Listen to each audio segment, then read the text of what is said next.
വിവ മരിയ.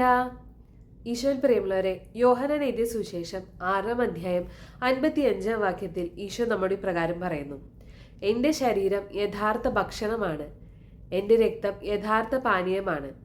എൻ്റെ ശരീരം ഭക്ഷിക്കുകയും എൻ്റെ രക്തം പാനം ചെയ്യുകയും ചെയ്യുന്നവൻ എന്നിലും ഞാൻ അവനിലും വസിക്കും.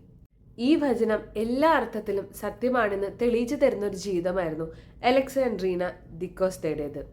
പോർച്ചുഗലിലായിരുന്നു അവൾ ജനിച്ചത്.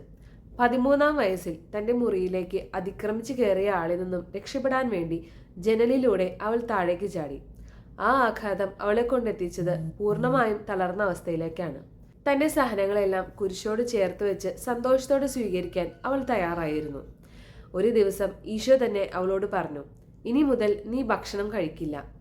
ദിവ്യകാരുണ്യമായിരിക്കും നിന്റെ ഭക്ഷണം, തിരുരക്തമായിരിക്കും നിന്റെ പാനീയം. അതിനുശേഷം 13.5 വർഷത്തോളം അവൾ യാതൊരുവിധ ഭൗതിക ഭക്ഷണവും കഴിച്ചില്ല. എല്ലാ ദിവസവും ദിവ്യകാരുണ്യം മാത്രം സ്വീകരിച്ചിരുന്നു. എന്നാൽ അവൾ തീരെ ക്ഷീണിതയായിരുന്നില്ല. ഈശോയിൽ അവൾ ശക്തിയായിരുന്നു. മറ്റുള്ളവർക്ക് വലിയ സാക്ഷ്യമായിരുന്നു. ആ നാട്ടിലെ ഡോക്ടേഴ്സും നിരീക്ഷകരും നിരീശ്വരവാദികളും തത്വചിന്തകരുമെല്ലാം അവളുടെ ചുറ്റുമുണ്ടായിരുന്നു, അവളെ നിരീക്ഷിച്ചുകൊണ്ട്. അവരെല്ലാവരും ഐക്യകണ്ഠേന സാക്ഷ്യപ്പെടുത്തി: ഇവൾ മറ്റൊന്നും കഴിക്കുന്നില്ല, ദിവ്യകാരുണ്യം മാത്രമാണ് ഇവളുടെ ശക്തി സ്രോതസ്. കൂട്ടുകാരെ, അലക്സാൻഡ്രിയയുടെ ജീവിതം ഒരു കാര്യം വ്യക്തമാക്കി തരുന്നു: communion with Christ can transform your pain into praise. ഈശോയുമായുള്ള കൂട്ടായ്മ നമ്മുടെ വേദനകളെ സ്തുതികളാക്കി മാറ്റുന്നു.